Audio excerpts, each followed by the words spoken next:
Përshëndetje të gjithëve. Po ju sugjeroja të gjeni telefon. Ju kërkojnë ndjes. Jo, shiko, telefonat mund t'i përdorni nëse doni të bëni foto dhe t'i jeni në rrjetet sociale. Po, na suportoni në rrjetet sociale. Përshëndetje, fillimisht do bëj një prezantim të shkurtër. Unë jam njëra nga anisat që jemi bashkë organizuese të eventit. Jam Anisa Begaj së bashku me Anisa Selimin, po ashtu edhe me Jezuela Gekën që nuk e kemi këtu sot. Merrem në organizimin e eventeve në kuadër të komunitetit të Business Central në Shqipëri. Ky komunitet u krijua para një viti me qëllimin që të mbledhin të gjithë profesionistët në lidhje me këtë produkt të Microsoftit. Deri më tani ne kemi bërë disa evente, të gjitha i kemi organizuar në TechSpace në bashkëpunim me të. Dhe jemi shumë të lumtur me pjesëmarrjen aktive qoftë edhe në evente, po ashtu edhe në grupin ton në LinkedIn. Nëse nuk i keni bërë ende follow ose connect ose të kërkoni të bëni request që t'jeni member, ju ftoj që ta bëni, sepse në këtë grup ne po ashtu postojmë edhe informacione të ndryshme nga releaset e reja të Business Central, po ashtu edhe tips and tricks ose informacione të tjera që janë të lidhura me këtë produkt. Që mos ta ngatroj, komuniteti jon ka të bëjë me Business Central, se po ashtu edhe Betimi ka një komunitet tjetër me Power Apps-at dhe ky event sot është një formë bashkëpunimi të këtyre dy produkteve të Microsoftit. Thënë kjo, ju falenderoj të gjithëve që keni ardhur sot, se e di që shumica kanë ardhur direkt pas punës. Falenderoj për pjesëmarrjen tuaj, po ashtu falenderoj edhe dy pjesëmarrësit tonë aktiv që kanë ardhur nga Akshi. Ata besoj do prezantohen vetë më vonë. Dhe po ashtu ju prezantoj me Betim Bejen, që është speakeri ynë kryesor sot, i cili do flasi në lidhje me temën si të krijoni një aplikacion low code për Business Central. Për më tej mund të vazhdoni me Betimin. Atëherë, përshëndetje.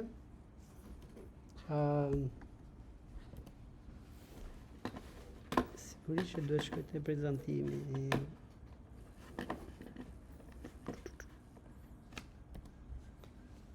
Për çfarë do flasim sot, domethënë? Do prezantohem unë si fillim, do të pas pak. Do ju flas pak për ekosistemin e Microsoftit për bizneset.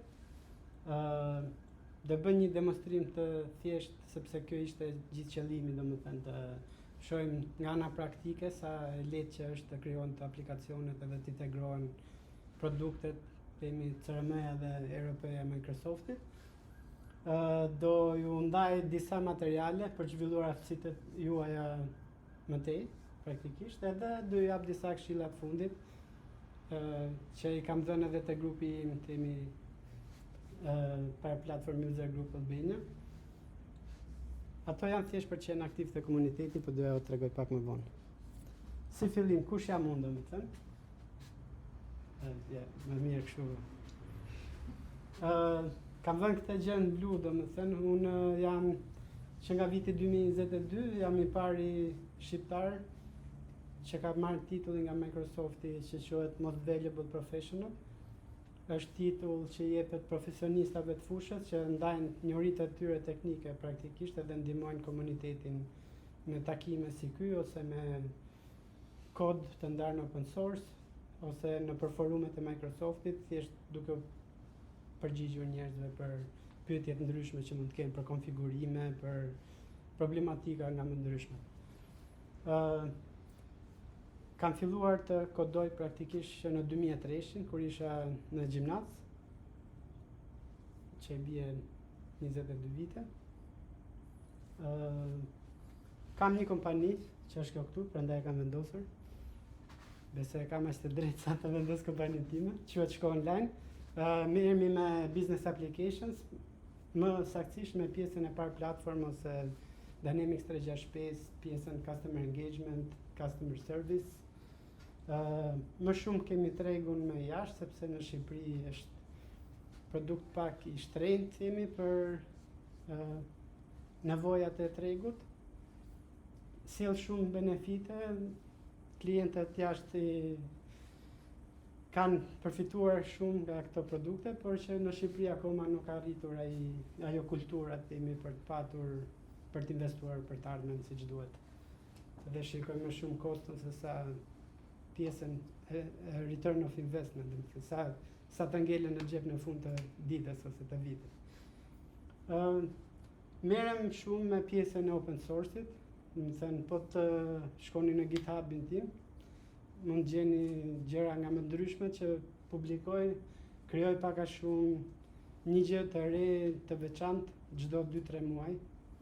Kështu që thjesht bëuni aktiv e shikojeni aty.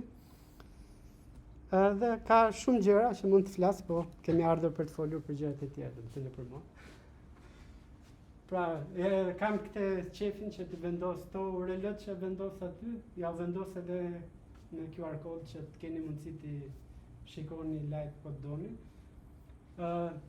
Ekosistemi, pse kam quajtur ekosistemi, domethënë.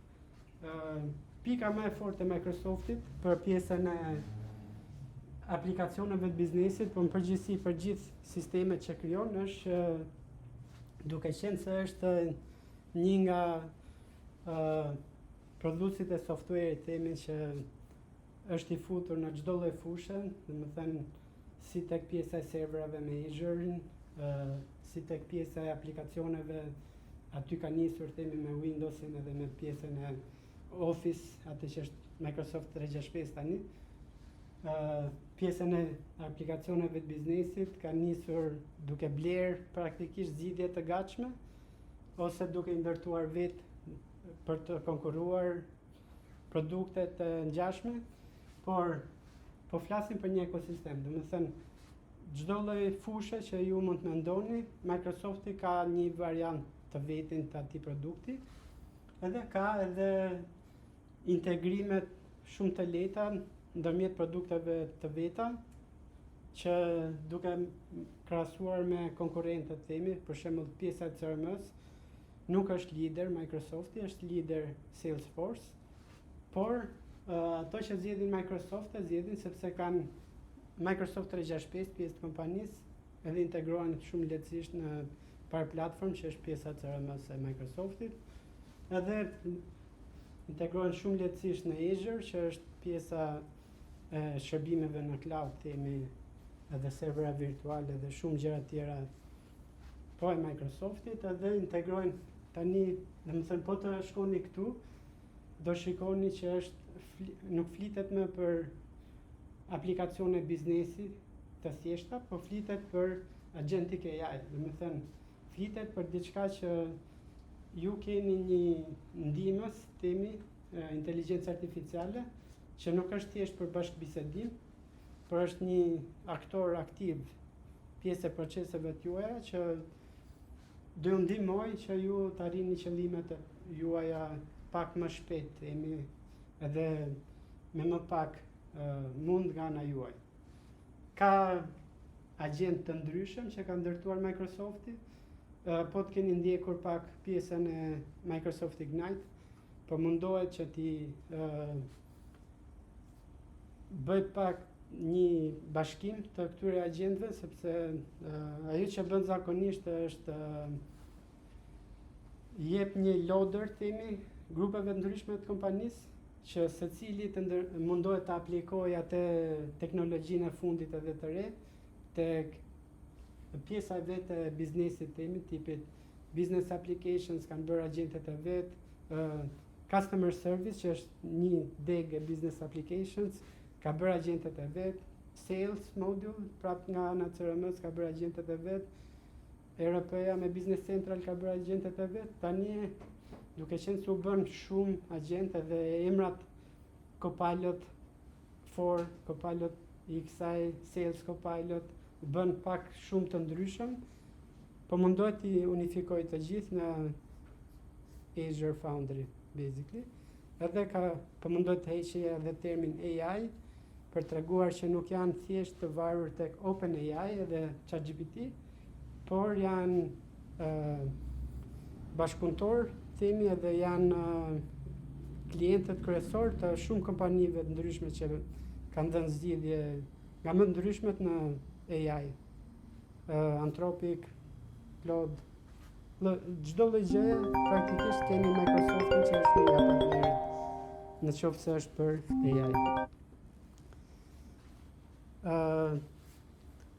Prap mund të rrit t'ju flas shumë për këto, po që nuk kemi për bërë shitje, kështu që mund të lexoni sa të doni. Unë nuk I kam lexuar dot gjitha, edhe që kemi ardhur sot është për të parë këtë demonstrimin, domethënë. Do ju demonstroj një shembull. Ky kodi këtu është linku në GitHub praktikisht I kësaj zgjidhjes, që është si të ndërtojmë edhe një aplikacion që është me low code, është Canvas app praktikisht, që integrohet në Business Central. Këto të dhënat që ju shikoni këtu janë direkt nga Business Central. Tabelat janë praktikisht customer, klientët, që kanë një flag që është e-stable. Edhe kemi edhe produktet që kanë një flag që është produkti restorantit, kemi për të shfaqur të ky aplikacioni që është Fourth Coffee. Nuk e kam ndërtuar unë aplikacionin, e kam marrë gati nga Microsofti, që të kuptojme. Do ja tregoj fillimisht në përdorim.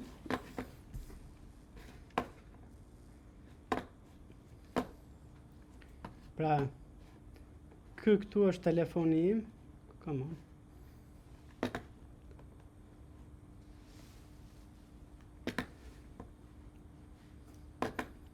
Kjo është live kjo, domethënë, nëse doni të klikoj diçka mund ta bëm, nuk është e regjistruar. Në përgjithësi bëj demo të gjitha live. Është më mirë kur prishen gjërat që ti shikojmë çka ka. Edhe siç e pati ishin tavolinat, kemi edhe produktet, kemi edhe kategori që mund t'i filtrojmë këto produktet. Nuk kisha kohë për të marrë imazhe për demon praktikisht për secili nga produktet, kam vendosur kompaninë time. Mund të bëjmë një porosi, për shembull kafe ujë. Klasike apo? Jo.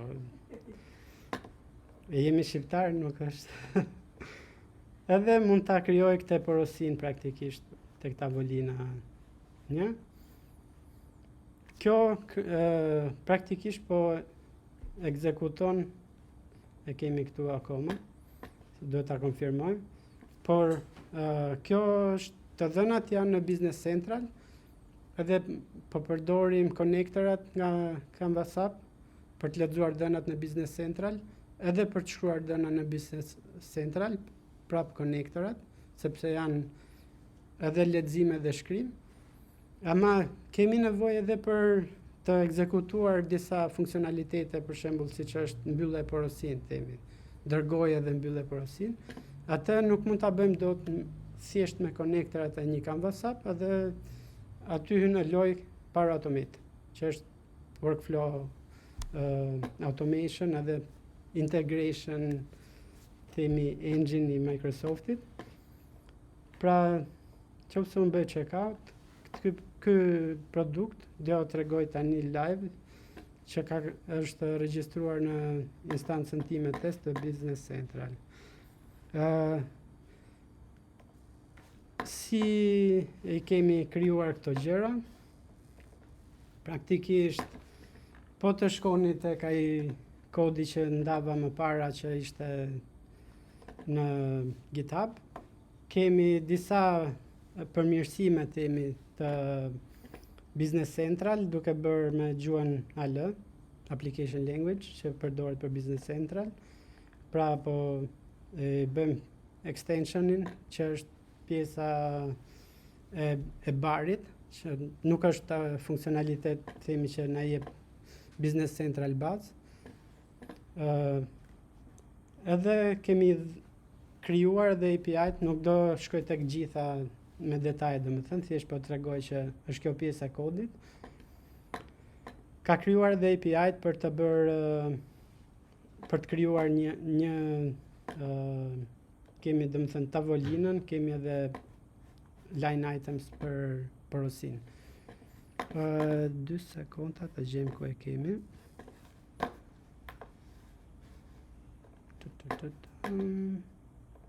ju këtu. Do bëjmë edhe sign in nga e para.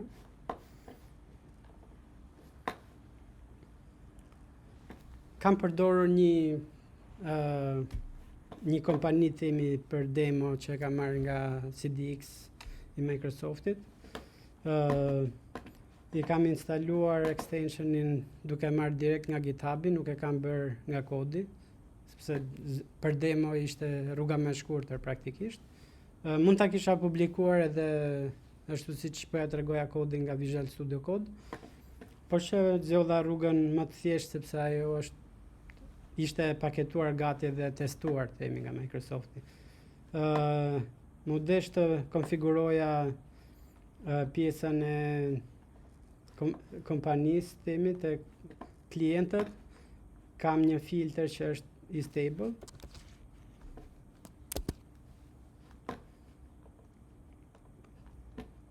Edhe kam konfiguruar pjesën e barit nga extensioni që i kam instaluar. Tani mund t'i them një klienti që ky është një tavolinë. Nuk është realisht një klient fundor, është thjesht një tavolinë që duhet shfaqet tek aplikacioni im. Doja të bëja pjesën e ikonës më shfaqet e aplikacioni, po thjesht nuk kisha shumë kohë për ta përgatitur. Bëra gjysmën e punës, e kam vendosur në Business Central, po mund t'i shfaqim relativisht kollaj edhe në Canvas App. Thjesht më duhet të bëja një përmirësim tek application language të AL-ja Business Central. Edhe atë nuk kisha kohë praktikisht që të bëja tërë procesin, që të modifikoja kodin, të përditësoja zgjidhjen edhe të përditësoja edhe Canvas App. Është shumë kollaj e bëshme, domethënë, edhe është proces shumë i thjeshtë për një zhvillues. Plot twist, unë jam zhvillues, që të kuptojmë. Kemi pastaj tek produktet e kompanisë tonë. Produktet do të jetë këtu. Items. Siç e shikoni, ka disa produkte që janë ato të demos të instaluar nga CDX, që është për furniture, për mobilje praktikisht, zyrash. Edhe janë këto produkte që unë i kam dhënë logon e kompanisë time, që janë këto që po krijoja. Duhet konfiguroja disa gjëra që nuk ishin të specifikuara praktikisht e demoja, që nuk, për shembull, kategoria ishte me detyrim që të kishte mundësi të plotësonte të dhënat. Fillimisht i krijova produktet pa kategori dhe nuk po më funksiononte demoja dhe mendoja kam bërë diçka gabim, sepse shikon ato shenjat e kuqe të kodi. Mjafto t'i vendosësh këtë Sold in Restaurant, që është nga extensioni që kemi instaluar, edhe pastaj do shfaqet tek aplikacioni jon Canvas App. Me siguri duhet t'i bëj Canvas Appit, duhet t'i bëj një përditësim. Sepse se pash që kishe bërë customizime si te customer si dhe te item, po, që janë specifikisht që ti t'i shfaqesh te aplikacioni. Po. Besoj që nuk është domosdoshmërisht e nevojshme ta bësh këtë gjë, se në çdo customer edhe item që mund të jetë prezent në BC, ti mund ta integrosh direkt. Po, ai customizimi që ka bërë ai ndryshimi është ai nuk është një customer i vërtet, por është një tavolinë. Domethënë unë po e ndryshoj natyrën praktikisht. Sa një pyetje, pse s'e ke bërë tavolinë vetë atë? Një tabelë të ndryshme që është tavolinë. Tavolina që ndoshta po themi nëse do ta bësh extend më shumë të aplikacionit dhe nëse do të duhet që po, le themi të kemi topologjinë e tavolinave ose si janë të ndara në ambientin e biznesit tonë, të kemi të shfaqur atë në renditje tyre, tavolina 1, 2, 3. Tani tek Shko Online, te kompania ime kemi bërë një produkt që është bar yll, që ka praktikisht këtë gjë të bërë custom çdo gjë, që ka edhe vendosjen e tavolinave, edhe porosit live, edhe mund vi klientit porosit çdo gjë vetë. Ky shembulli që unë po ju tregoj, siç ju thash në fillim, është e kam marrë gati nga Microsoft, është një demo. Kështu që ka shumë vendime që kanë bërë ato tek dizajni që unë nuk e di pse. Mund të kthej edhe unë një përgjigje Po. me Business Central. Ideja është që në fund fare besoj që ti do krijosh edhe një porosit në BC, Po. nëpërmjet aplikacionit. Po. Dhe ideja është që në Business Central ti gjaje ke një customer, një tabelë për customer po ashtu dhe për item, po ashtu dhe një tabel për sales orderin që mban kokën e një fature plus item që janë në line. Dhe janë gjatë të bëra gati, janë në Business Central dhe ti i customizon ato, pra kur ti ka shumë logjika biznesit gatshme. Një customer dhe një item plus informacione për price-et, apo për taksat, apo dhe shumë informacione të tjera që gjenden brenda tabelave standarde të Business Central. Modelet për faturat që janë gati, për shembull, ose janë kollaj të konfigurueshme, ndërkohë që ti po bëre tabela komplet të reja, pastaj i humb gjitha ato funksionalitete që ti kishe të gatshme. Duhet i bësh printon order për shumë printer termal në momentin që ti ekzekuton atë porosin aty. Mund ta bësh. Mund ta bësh. Kjo nuk e bën. Në momentin që krijon një sales order, ajo printohet në çdo lloj formati, edhe Po mbaj me skenarin që jemi tek Mirë, ideja është që kjo teorikisht duhet ishte që ti atë porosin e ke në telefoni që është lidhur me Bluetooth, themi me një printer ose është lidhur në rrjet me një printer. Po me skenarin Po në rastet kur klienti do të porosisë diçka që nuk e ka kuzhina, po marrim rastin e specifik që po shikoni. Këtu nuk është. Po ajo që bëhet zakonisht vendos një produkt që është diçka speciale, edhe ti vendos detajet e produktit, ja lejon klientit ose kamarierit që të vendos, për shembull tek zgjidhja, se unë zgjodha specifikisht pjesën e një restoranti sepse unë kam ndërtuar një aplikacion temi për të menaxhuar, nuk e kam futur në treg, por që i kam mirë menduar çdo detaj të si duhet bërë një aplikacion për restorant, domethënë.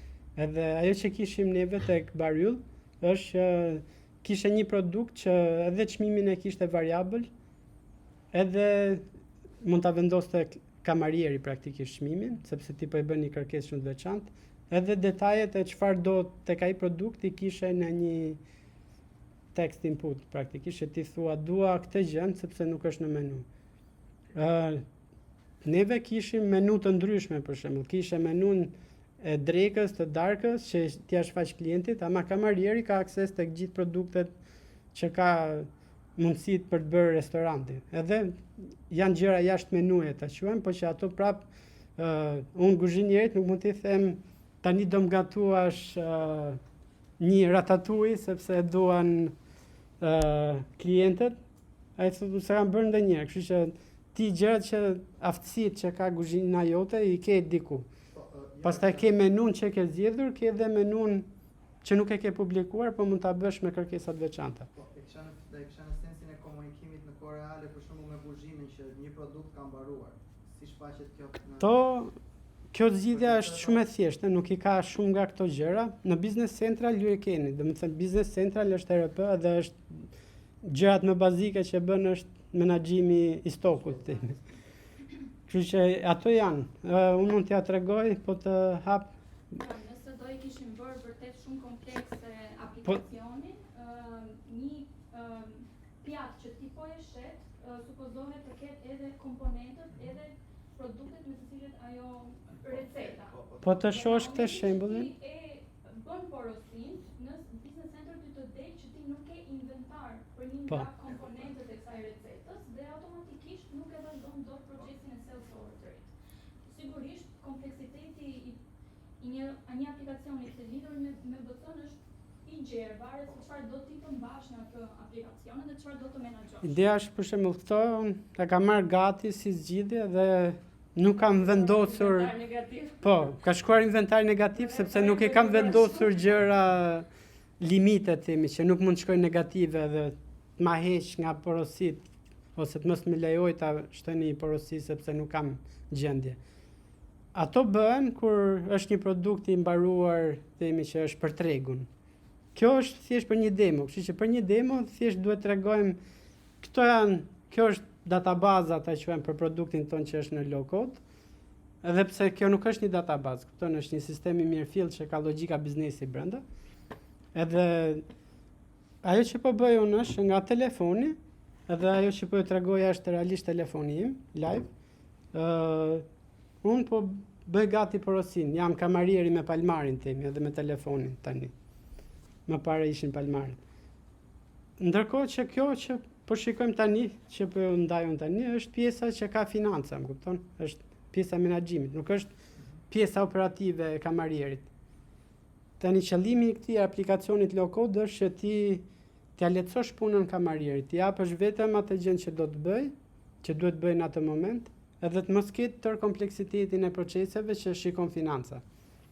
Ndërkohë që financa ripërdor këtë lloj aplikacioni, sepse ka nevojë për këtë kompleksitet që të zgjidhë proceset, sepse është pjesë e proceseve të punës ky kompleksitet. Dikush duhet ta bëj punën.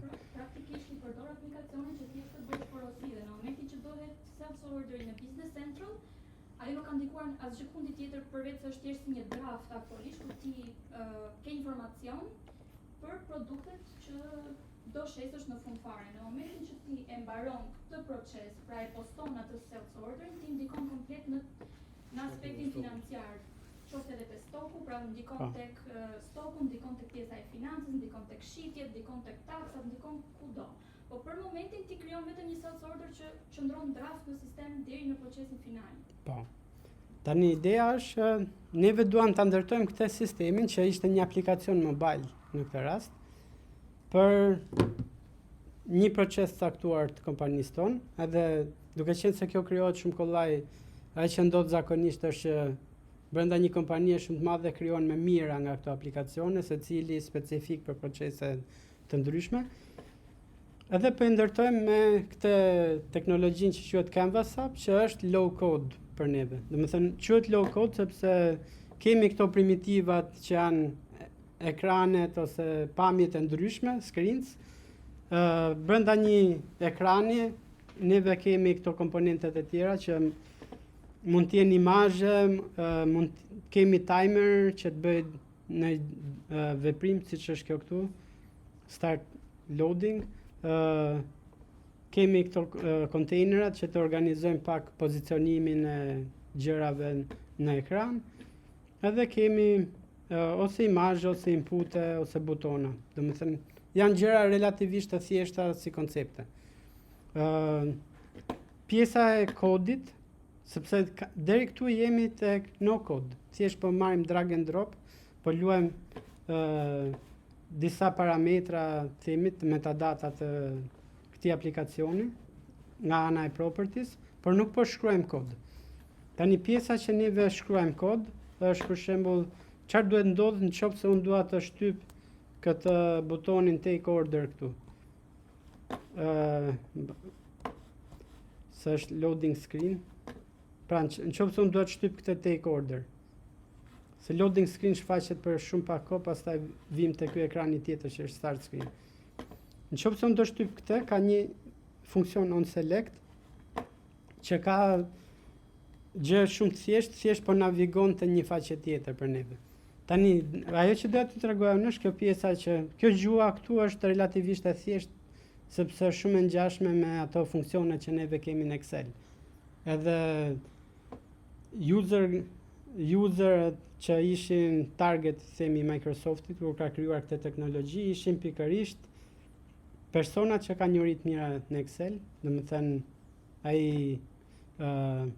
financieri që është mësuar të bëj makro në Excel për të zgjidhur gjitha hallet e kompanisë, sepse erdhi një pikë që kishte kompani tipit edhe gjatë Covidit, kishte qendra shëndetësore pafund që menaxhuan dhënat e gjithë klientëve kush ka bërë vaksinat, kush nuk i ka bërë vaksinat me Excel. Edhe ndërkohë që domethënë kanë atë njohurinë bazë si të shkruajnë gjëra relativisht thjeshta. Edhe krijoi këtë gjuhën PowerFX që është një dialekt i Excelit, ta quajmë. Domethënë është shumë i ngjashëm me Excelin, ka disa gjëra më shumë, disa gjëra më pak. Prandaj është dialekt.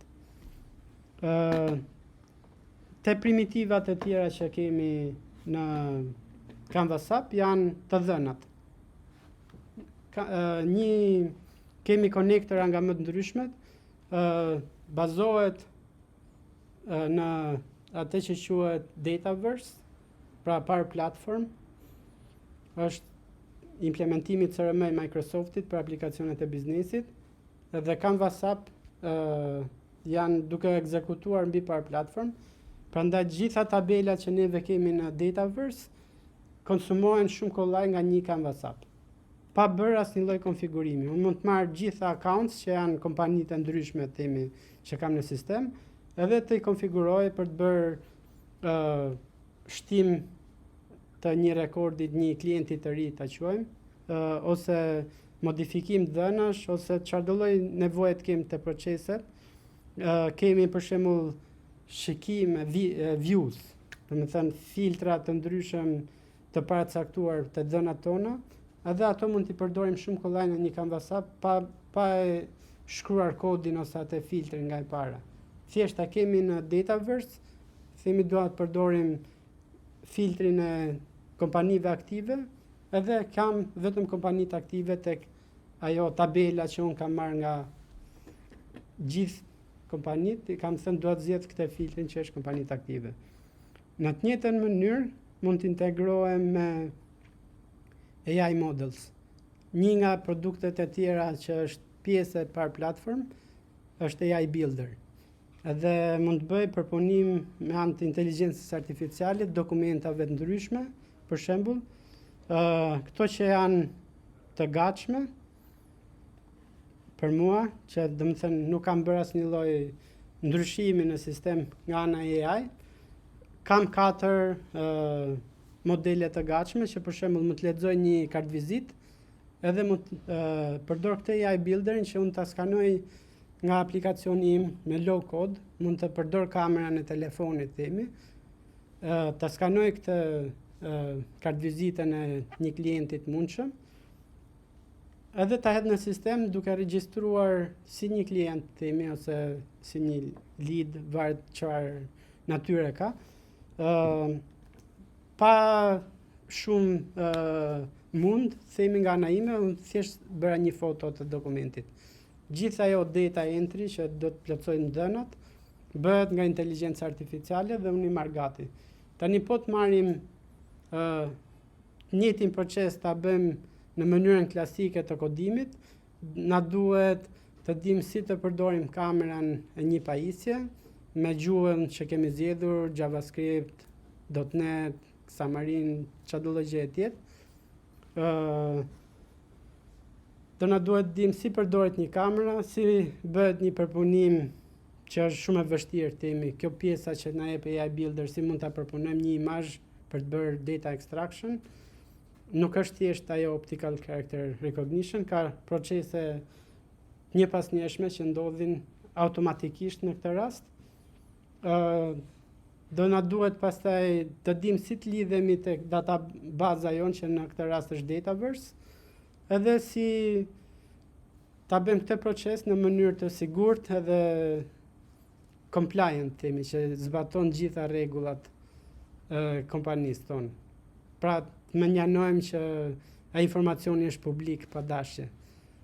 Gjitha këto gjëra konfigurohen shumë lehtësisht në Power Platform, edhe çdo gjë që bëhet lehtësisht, dikush duhet të paguaj, domethënë. Kështu që bëhen lehtësisht edhe janë të shtrenjta në përgjithësi si shërbime, sepse atë punën e programuesit dikush duhet ta paguaj.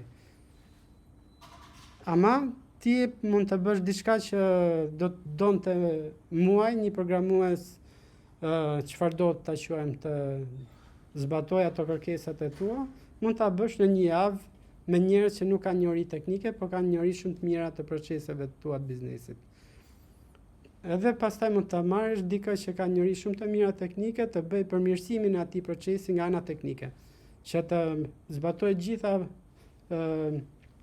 politikat edhe proceset më të fundit të industrisë, që ajo të jetë sa më performante, të jetë sa më sigurt, edhe të sigurohet që kemi një cikël tjetër të aplikacionit menaxhuar, që do thotë kur unë shkruaj atë kodin ose bën ndryshimin, di me siguri në secili nga ambientet e mia, si zhvillimit, si testeve, si ai i prodhimit, productioni, ku kam gjithë përdoruesit e mi, di cili version është edhe a kam gabime të njohura apo jo.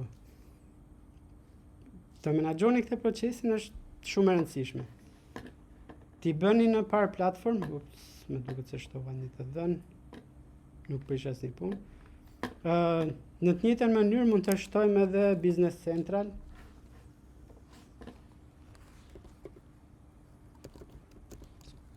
Pra kemi Business Centralin si connector, edhe unë nga Business Central shumë lehtësisht mund të marr akses tek të dhënat që kam tek njëra nga instancat që unë po zgjedh tani, pa patur nevojë të shkruaj kod që mund të lidhet me një API, siç është produkti Business Central që ka API të veta për integrimet, edhe pa patur nevojë për patur njohuri teknike si bën këto për shkruajtur kod. Unë thjesht po I them dua të marr këtë tabelën edhe këtë tabelën edhe këtë tabelën. Edhe pastaj do I kem në të njëjtën format siç kam tabelat nga produktet ndryshme që mund të jetë edhe SharePoint list, mund të jetë çdo lloj gjëje, vinë në një format që është I unifikuar, domethënë, për përdoruesin edhe ka më të lehtë për të bërë ato logjikat e biznesit. Siç kam të dhënat, kam edhe konektorat, domethënë që mund të bën gjëra të thras funksione jashtë. Të thrasin funksione jashtë të ndodhi e kemi një në këtë moment. Pra unë mund të futem te aplikacioni im në këtë gjë që quhet Maker Portal, ku neve mund të krijojmë një aplikacion Canvas app, duke shtypur altin në një kompjuter ose optionin në një Mac. Unë e bëj interaktive këtë, ose mund t'i them play praktikisht, edhe mund ta përdor aplikacionin sikur ishte në telefonin im. Ajo që doja t'rregoj unë, duhet vija tek kjo pjesa që bëj submit, që t'ju tregoj edhe funksionin çfarë bën submit. Kjo po thret pak të dhëna, po bën patch sales order, edhe po thret të dhëna nga integrimet që kemi me Business Central.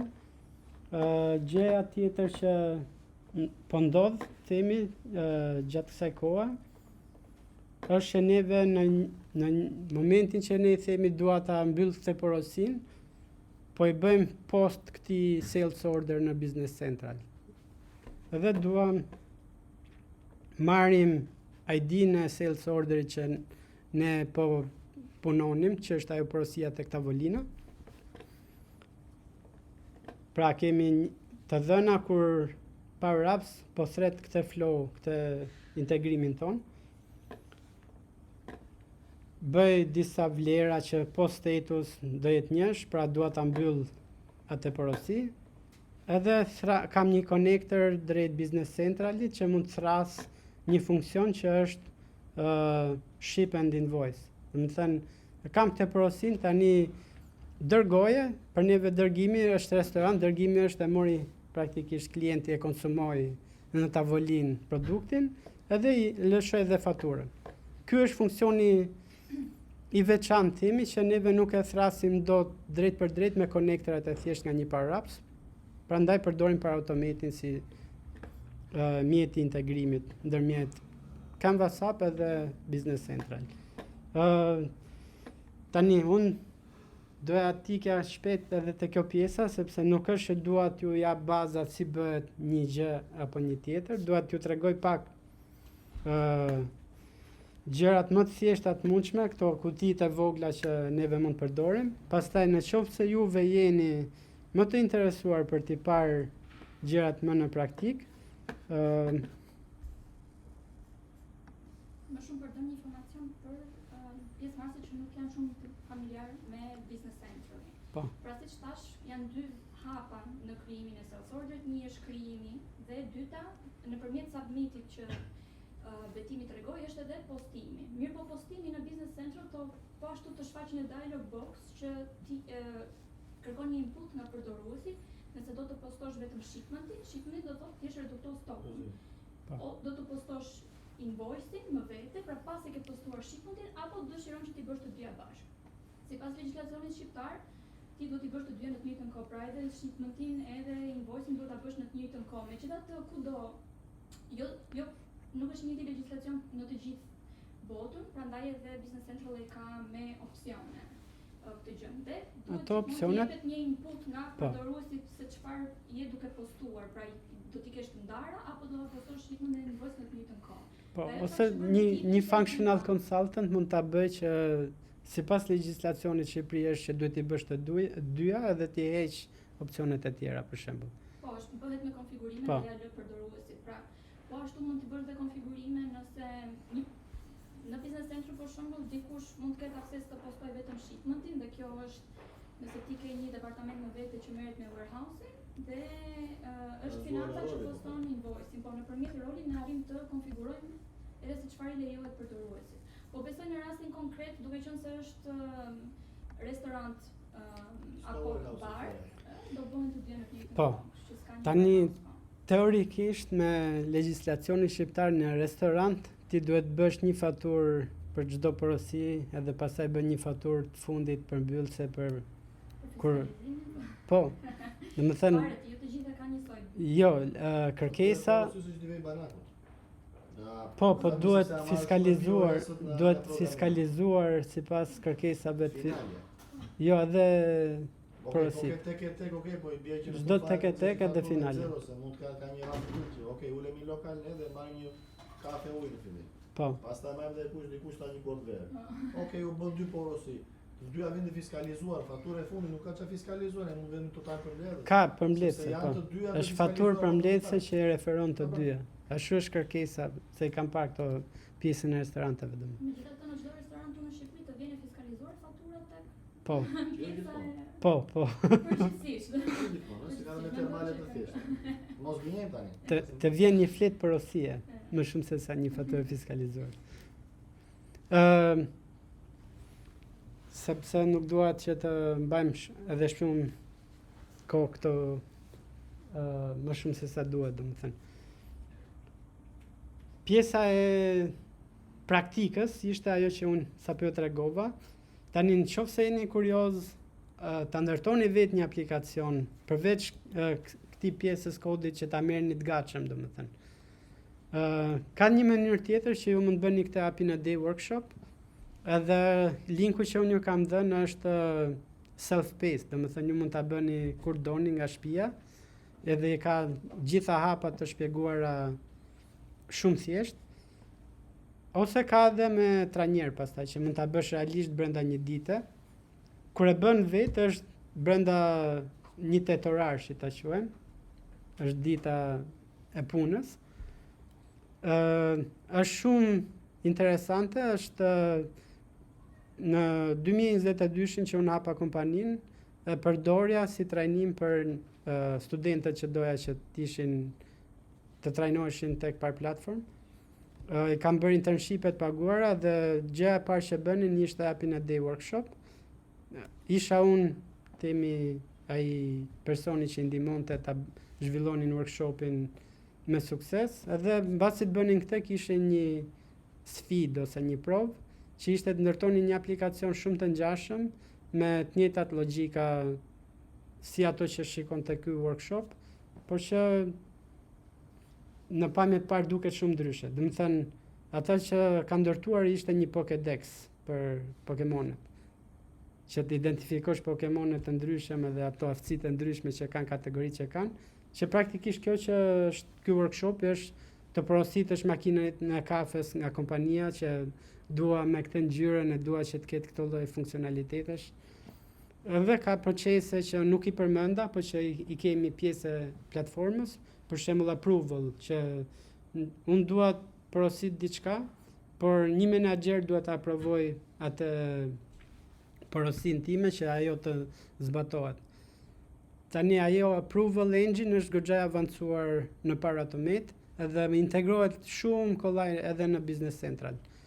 Power Automate-in i keni, kush e përdor Business Centralin, e keni shumë të integruar temi brenda produktit, sepse mund të ekzekutoni këto flows direkt nga Business Central, por duke nisur një ekzekutim, domethënë ajo që i duhet Power Automate është thjesht një event ose një trigger për diçka, edhe pastaj ju mund të konfiguroni proceset në mënyrë të automatizuar shumë lehtësisht. Edhe të integroheni me gjëra nga më ndryshme, me Gmailin, me shërbime të ndryshme që përdorin protokollin OData.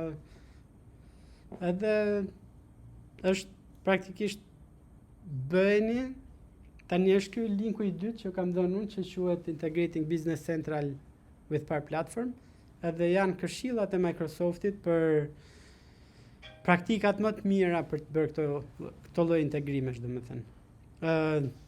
Ai shembulli që unë ju tregova është një mënyrë për ta integruar, por nuk është tek praktikat më të mira për ta bërë, domethënë, por që është një mundësi. Shumë nga këto praktikat më të mira janë në preview, domethënë Microsofti vetë nuk i ka mbaruar akoma një produkt final që të thotë që realisht këto janë të provuara që janë praktikat më të mira. Por është një bazë shumë e mirë për çdo kompani të vendosë ato praktikat e veta të brendshme, sepse zakonisht është mënyra si ka punuar Microsofti tek business applications, që krijon këto zgjidhjet Center of Excellence, për shembull, tek CRM-ja ka bërë Center of Excellence për Application Lifecycle Management, edhe njerëzit mund ta përdornin si bazë për të ndërtuar ato proceset e veta të brendshme, si të menaxhojnë tërë ciklin e jetës një aplikacioni. Gjërat nuk janë aq të lehta sa duken, sepse zakonisht kemi zgjidhje që janë relativisht hibride, sepse kemi nevojë edhe për Power Platform, edhe për shërbime në Azure, ndonjë Azure function ose ndonjë proces në Azure Job se mund të zgjat më shumë se sa duhet, sepse platforma për shembull CRM-ja ka një limit 2 minuta për proceset që janë sinkrone. Domethënë nuk të lejon ta bllokosh përdoruesin më shumë se 2 minuta në pritje. Sa herë ke atë lloj situate, duhet ta bësh një proces të jashtëm diku tjetër dhe të marrësh një njoftim ose të implementosh teknika të ndryshme për të marrë atë rezultatin në një kohë më të gjatë se sa 2 minuta, domethënë. Asinkron funksionet e Azure. Po. Përgjigjësa të përdorur. Integrimi në Azure për shembull nga një CRM është relativisht i lehtë, ka mënyra shumë të ndryshme. Problemi që ka CRM-ja, unë mund t'ju flas më shumë për CRM-n sepse aty jam i specializuar, është për shembull që ka 10 mënyra për çdo lloj problematike që ju doni të zgjidhni te aplikacionet tuaja, ka 10 mënyra që mund të zbatohen. Zakonisht 8 janë që thjesht të bëjnë punën, po kanë shumë limite. 2 pastaj janë ato që ju do të zgjidhni në varësi të nevojave të kompanisë ose në varësi të qëndruarit pak më koherent. Për shembull, nëse kam zgjedhur rrugën e JavaScriptit për të bërë disa nga funksionalitetet që ka isha nevojë, do zgjedh edhe për diçka tjetër JavaScriptin, edhe jo business rules ose diçka tjetër që bën të njëjtin funksionalitet, po thjesht dua të ri pak më koherent me natyrën e ndryshimeve që unë i kam bërë sistemit. Tani ky linku është goxha me vlerë për mendimin tim, nëse doni të bëni integrimet. Shumë nga gjërat duket sikur janë për zhvillues, por në të vërtetë e mira e platformës është deri para një viti temi shitej si Power Platform në vetvete, dhe këtu po flasim për integrimin e 2 platformave, Business Central, ERP-s dhe Power Platform CRM-s, shitej si platforma no code, low code. Po të keni ndjekur pjesën e Ignite, ose më mirë Power Platform Community Conference në Las Vegas, që ishte pak më herët. Ai themi drejtori i business applications, që tani quhet AI and business applications, tha edhe pse Microsofti kishte investuar në vitet e fundit fuqishëm te kjo pjesa low code edhe no code, thoshte low code is dead. Sepse realisht ka patur një ndryshim të natyrës të zhvillimit nga low code në atë që është vibe coding ose agentic AI, Të më thënë, gjithë ideja është që ka kaluar nga një diçka që bëhet me kodin Power FX me këtë që kuptohet kollaj nga gjithë, në hajde ta përshkruajmë me gjuhë thjesht. Në komparetin e zgjidh. Edhe kemi realisht në par platform kanë integruar agent të ndryshëm, do të thënë kur ti po bën kërkesat, ke një agent që është si solution architect, ke një agent që është i specializuar për data entry, që të gjeneroj ato dhënat bazë, të ndihmoj për pjesën e tani ti po ndërton një aplikacion për të menaxhuar pjesë këmbimi për makinat. Zakonisht pjesë të këmbimit ka nevojë për këtë numrin serial, ka nevojë për këtë lloj për masash që ti përcaktosh, dallohen këtu, edhe janë gjitha njohuri që Copilot edhe chatbotet përgjithësi i kanë, sepse janë trajnuar tek bazat dhëna shumë të mëdha, edhe kanë njohuri që shumë nga ne nuk i kanë, sepse nuk kemi atë njohurinë, e kemi me inteligjencë, por e kemi më të limituar. Domethënë, zakonisht njerëzit kanë jetën goxha të numëruar, domethënë nuk kanë mundësi të specializohen në gjitha fushat e mundshme dhe të lexojnë gjithë librat e mundshëm edhe të njohin çdo sistem që është krijuar.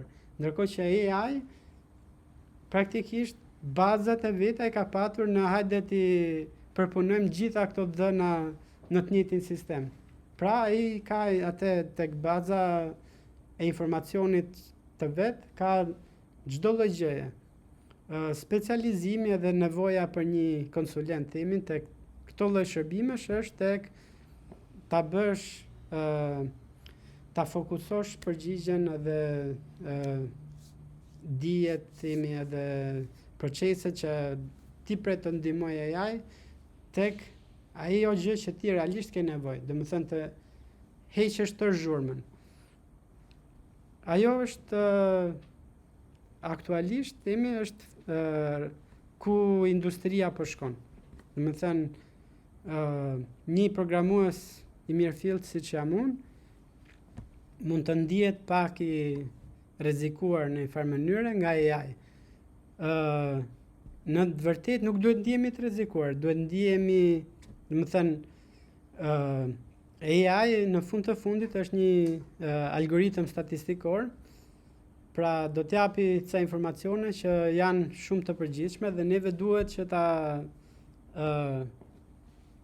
ta vlerësojmë nëse ajo përgjigje që na dha përputhet realisht me kërkesat tona apo jo.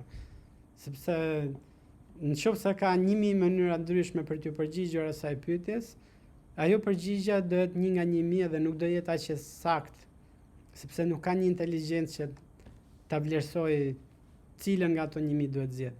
Sepse të 1000 janë të vlefshme në mënyrë të përgjithshme, ose kur duam që ta vlerësojmë realisht, ajo që bëhet është një specializuar do vendosi ato hapat e përpunimit mbas rezultatit paraprak, të bëj atë retrieval augmentation edhe të bëj procedura tjera të kodimit AI që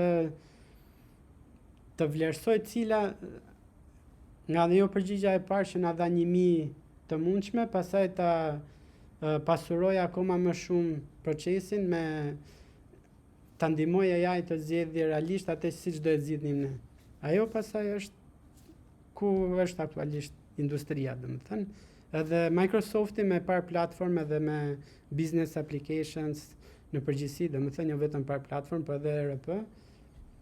Ka Microsoft MVP që janë AI, ERP, domethënë nuk ka më Navision ose Dynamics GP që ka qenë një pak prehistorik si titull, por tani ka AI, ERP, domethënë të aplikojmë inteligjencën artificiale tek këto pjesa e financës edhe enterprise planning praktikisht, që është ERP.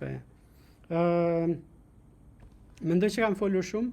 Këshillat e fundit janë këtu, që nuk kanë shumë lidhje me temën specifike, por kanë lidhje me atë që neve bëjmë si vajzat këtu me grupin e Business Central, si unë me pjesën e par platform user group Albania. Praktikisht duhet jemi sa më aktiv në komunitet, sepse siç e vini re, asnjëri nuk ju kërkoj të paguani parat themi për të marrë pjesë te ky bashkëbisedim.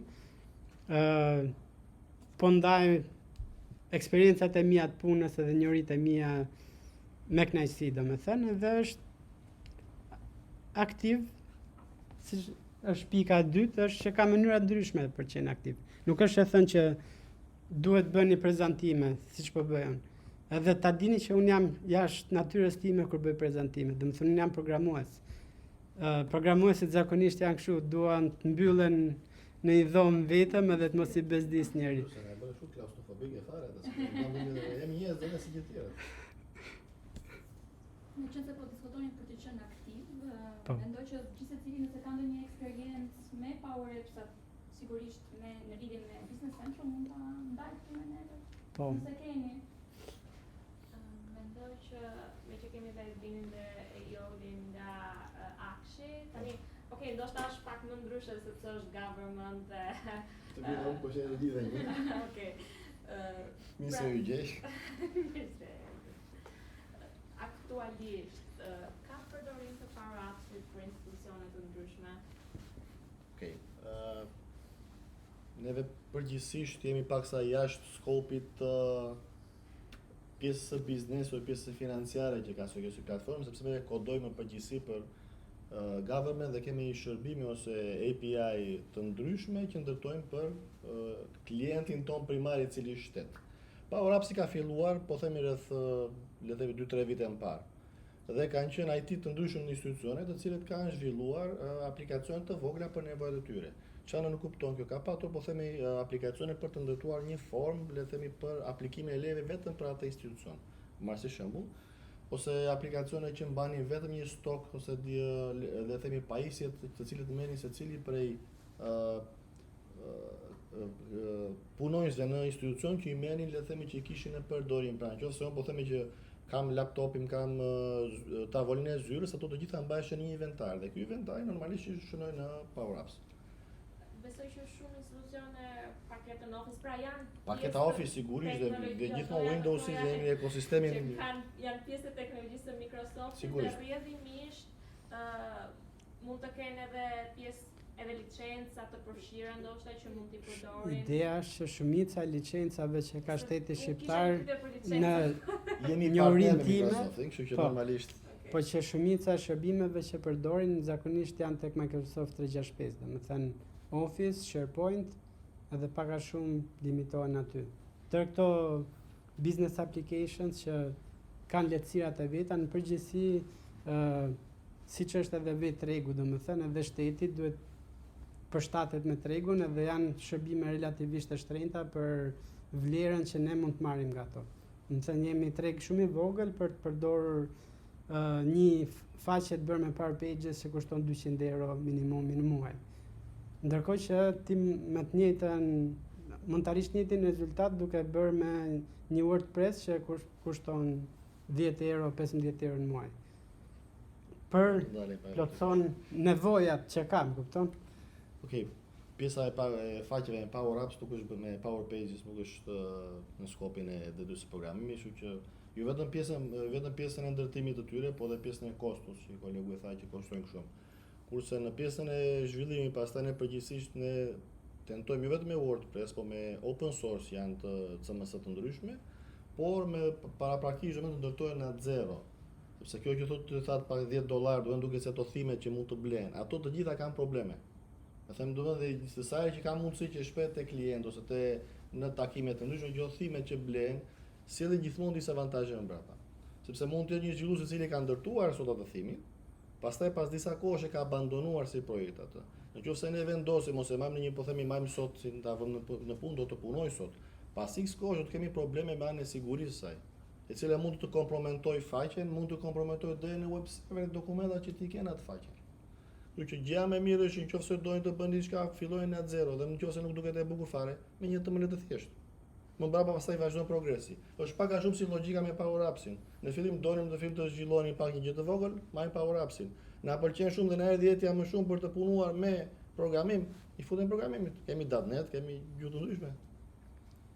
Po, për shembull tek Power Apps, këto risit e fundit janë që mund të bësh këtë vibe coding që po thoya, që ti shpjegon çfarë do të arrish me aplikacionin dhe AI do të gjenerojë tërë kodin me një strukturë sipas standardeve të industrisë temi, që përdor shërbimet e Power Platform, sepse prandaj atë do të shes Microsofti, por që të jep kod të shkruar në JavaScript, për shembull në React.js, edhe Njëta gjë edhe për Business Central.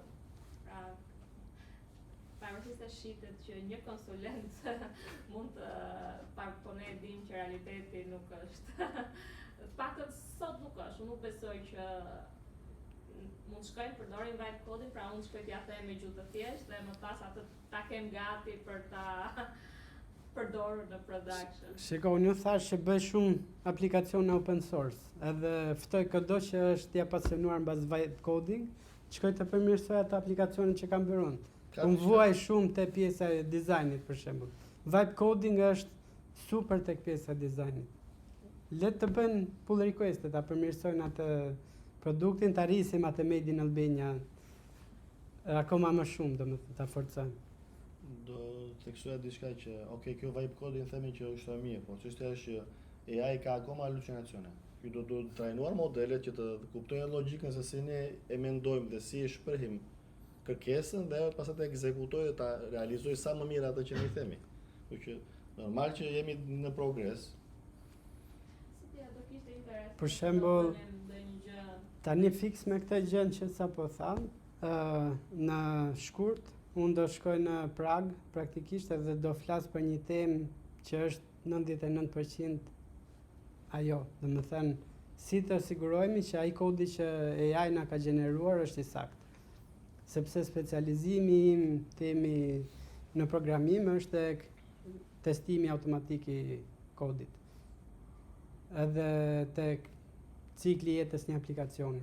Tani duke aplikuar tërë këto teknikat e testimit automatik dhe ciklit jetës aplikacionit, ne mund të marrim këtë kodin që na gjeneron një inteligjencë artificiale që ka halucinacione, edhe mund ta Nuk është e keqe, halucinacione ka. Po, edhe mund ta ekzekutojmë disa herë derisa ai testi që neve kemi shkruar të bëhet jeshil, të kalojë. Të përmirësohet të gjithë.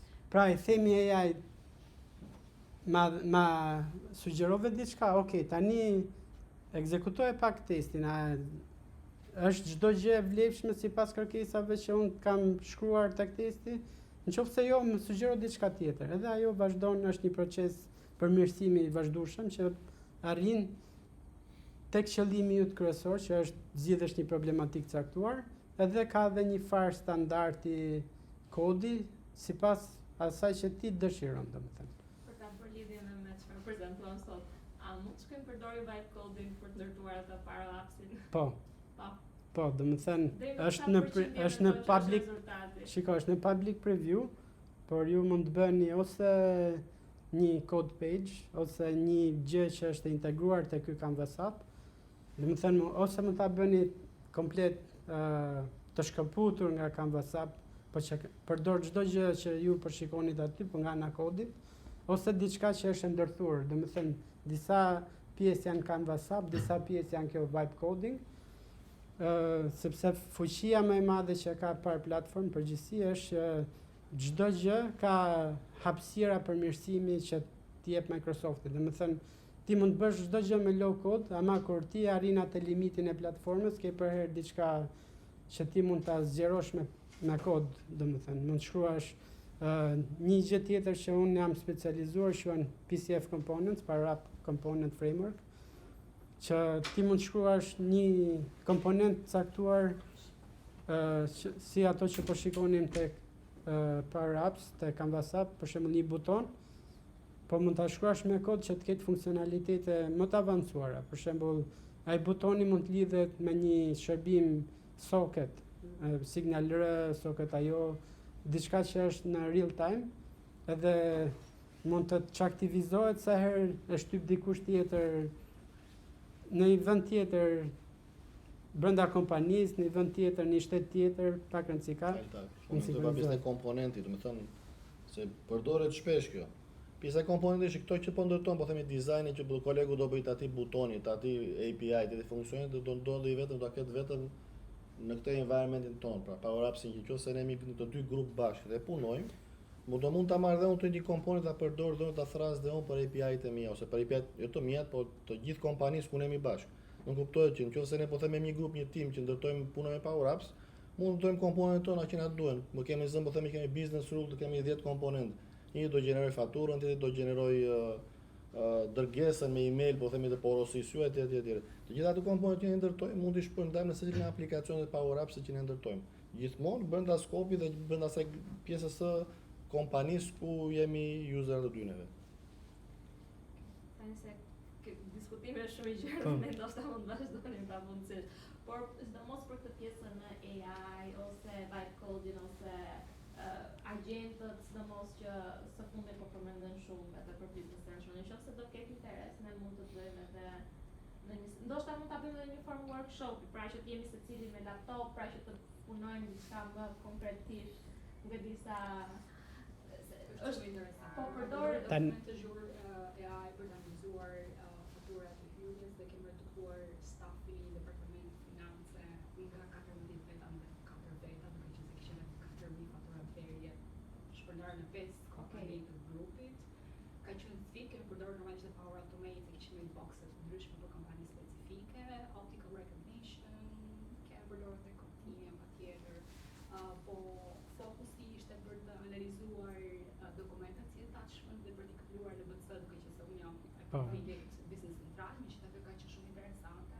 I projekt jashtë sepse kosta e dokumentet shurare shumë e lartë, veçanërisht për kompani qiptarë, se që është e papërballueshme. Megjithatë, kam rastisur dhe në kompani që japin gatshme të investoj më tepër, duke pasur saktësi të madhe, unë do duket e çuditshme, po qoftë se ato statistika që përmenden nga kaq persona tani ajo procesi bëhet më shpejt. Gjithsesi, okay, se mendoj që mund të kemi shembuj nga më të ndryshëm. Shumë faleminderit vetimit. Faleminderit juve që ndoq. Unë e ktheva prapë te kjo slajdi, domethënë se po të kërkoni këtë App in a Day workshop, është kjo ideja X in a Day, domethënë ka gjëra të ndryshme, workshope ndryshme që ju mund bëni brenda një dite. Unë ju kam vendosur App in a Day sepse lidhet drejt për drejt me aplikacionin që ne pam, domethënë që është kjo e porosive në një restorant. Edhe do shikoni që po ta ndiqni këtë workshopin, ato njorit që ju merrni tek ajo, edhe pse është për të porositur pajisje të ndryshme, po ai galeria, filtrimi edhe gjithë ato komponente që përdoren aty janë shumë të ngjashme me këtë që kemi bërë këtu. Thjesht databaza është Dataverse, këtu databaza është Business Central, por janë detaje shumë të vogla, domethënë edhe tregojnë atë lehtësinë që të ofron platforma. Për herë duke ditur këtë pjesën që ju thash, sa herë ka lehtësi, ka edhe kosto të fshehura sepse dikush duhet paguaj për punën që është bërë. Domethënë, sa më lehtë jetë, aq më shtrenjtë do jetë. Është persona që nuk kanë shumë njohuri teknike dhe që nuk kanë shumë formim nga programimi, kjo do shërbente absolutisht. Ajo është Pra ti sakrifikon edhe koston për të marrë një lehtësi tjetër. Ajo që sapo the është praktikisht pjesa që shet. Domethënë, alternativat janë ose do kem një person që nuk di të programojë, pa ama ka njohuri shumë të vlefshme për biznesin tim, mund të ketë njohuri etike realisht për biznesin, që mund të ma zbatoj këtë gjë dhe pastaj mund t'i përmirësoj proceset edhe me zbatimin e AI, siç po thot vajza. Por alternativa tjetër është që ti nuk e bën atë sepse thua ka kosto shumë të mëdha dhe ishte realisht një proces etik për biznesin tënd dhe biznesi yt vdes dal ngadal sepse nuk ka nuk ndjek dot kërkesat e tregut. Po duhet qenë se kërkesat e tregut sot, pra tregu është shumë dinamik, kështu që biznesi i duhet përshtatet gjithë kohës. Edhe kjo është një mënyrë e shpejtë për të përshtatur. Po. Zhvillimi klasik, edhe duhet ta dini ju më mirë se ne sepse po thoni që e bëni shumë gjëra. Po, e bën nga zero. ka këtë problemin domethënë që do kohën e vet për të zbatuar. Ama ti je komplet në kontroll të rezultatit. Domethënë në momentin që ti arrin qëllimit, ti zotron çdo detaj të atij aplikacioni. Ndërkohë që në një platformë ti ke bërë atë që quhet vendor lock-in. Domethënë ti je shumë i varur ndaj Microsoftit. Ama Microsofti është një kompani triliona dollar që nuk e ka idenë fare kush je ti. Kështu që ai do ndjeki ato planet e veta. Planet e Ti zhvilluesit është shumë e rëndësishëm, duhet gjithmonë atë. Duhet. Se nëse nuk është ai, atëherë Po. nëse nuk kupton mënyrën se si funksionojnë proceset dhe gjithë logjikën e rrjedhën e punës, absolutisht që pra ai është baza njerë. Duhet Po. të kesh ato njohurit, pastaj të thjeshtëzosh gjërat në këtu. secili rol ka të rëndësinë e vet, siç po thoya, domethënë zhvilluesi është shumë i rëndësishëm, sidomos nëse ka edhe atë personin që po thonim që ka njohurinë e biznesit, e ka një shumë mirë proceset e biznesit, por nuk di të kodojnë. Nëse neve ndërlidhim kollaj njërin me tjetrin, edhe kjo platformë atë synon të bëj praktikisht, edhe vibe coding po synon të bëj këtë gjë, që ti ta ndërtosh aplikacionin, sepse ke parë Netflixin që shfaq në një farë mënyre temi kategoritë e ndryshme të filmave, edhe di ta shpjegosh që dua të shoh filma të ndara me kategori dhe të bëra kështu, edhe ai ka parë AI temi, ka studiuar 10 shërbime ndryshme që janë të ngjashme me Netflixin, edhe do të jap një rezultat që është shumë i ngjashëm me çfarë ka Netflix. Edhe po e bën në një person që nuk di të kodoj. Ama pastaj mund të vi dikush që di të kodoj edhe thot shumë bukur e ke bërë, më pëlqen edhe ideja e bazë temi e procesit. Tani hajde futemi tek pjesa e të rrisim performancën e sistemit. Bëjmë realisht Netflixi që të mbajmë miliona përdorues online. Qa kemi nevojë? Kemi nevojë për shumë servera temi, kemi nevojë për algoritme ndryshme të cilësisë shërbimit të rrjetit. Janë gjëra që ata e kanë bërë, pastaj nëse ti do të futesh tek ajo industri dhe tek ajo janë problematika specifike të industrisë që mund të ndihmojë AI, por nuk do t'i zgjidh dot siç të zgjidh pjesën e kodimit, sepse ajo është diçka që është publike dhe është ajo që njerëzit shohin drejt për drejt. Ndërkohë që gjërat që janë pak më private, tipit protokollet e komunikimit që përdor Netflixi për ta bërë më eficient temi atë shpërndarjen në rrjet, ose gjëra shumë ngjashme, unë kam studiuar edhe rrjetet praktikisht edhe di çik më mirë nga ana teknike. Ato janë pak më të vështira për AI të gjejnë, sepse nuk është krim, AI është statistik. Do të thënë duhet ta ketë parë diku. Do të gjej bazuar në ato, domethënë edhe protokollet e asaj të komunikimit. Mund të bëj krijim tek pjesa që unë mund të hedh një zar 5 herë, kam kombinime të caktuara që mund binë, edhe kur të hedhi zarin edhe del dopje 6 atemi edhe thua, "O, shiko çfarë bëri AI." Ai thjesht po hedh diçka dhe ti po Artificiale imitimi i inteligjencës njerëzore është, kështu që po është Jo. pak më komplikuar. Është ideja që Është imitimi i ai po të është thirrje informacioni. po, është thjesht që po të jep alternativa dhe ti po e përdor inteligjencën tënde për të vlerësuar ajo alternativa që dha, është e saktë apo jo. Po të marrë një analogji që mund duket kështu ofenduese për njerëzit, por është sikur të kesh një person që është ignorant në një fushë të caktuar edhe thjesht thot, "Ok, tani do bëjmë do votojnë deputetët para, pastaj sekretarët." Ke parasysh, thua, s'bën sens si do votojnë sekretarët. Ok, do votojnë vetëm deputetët. Shiko, tha diçka inteligjente. E ti që pa vlerëson është apo jo në përputhshmëri temi me kërkesat e tua. Ama AI këtë gjën që mund të votojnë themi deputetët, por mund të votojnë edhe antarët e kabinetit qeveritar për një gjë të caktuar.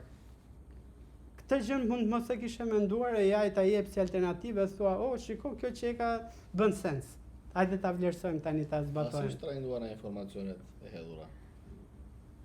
Kjo për shembull mund të ishte që nuk ishte asnjë nga informacionet, ishte një nga ato halucinacionet që Dhe ja pastaj fillojnë këto gabime. Por mund të ishte, po që mund të bëj sens, domethënë jo çdo halucinacion i AI është i gabuar.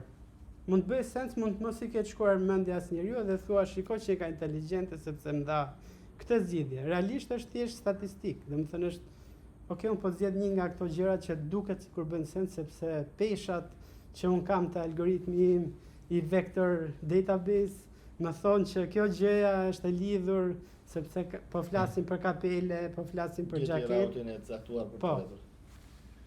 Domethënë AI në vetvete ka thjesht pesha. Domethënë merr fjalët e tua, lidh par platform, programues, konsulent, po flasim për këtë gjë që po flasim sot. Edhe filtron, themi rezultatet e databazës që flasin për këto gjëra. Tani unë t'jap një gjë që përputhet ka afrimitetin më të madh me ato që ti po shkruan, edhe me siguri do jetë diçka që bën sens. Kështu funksionon AI.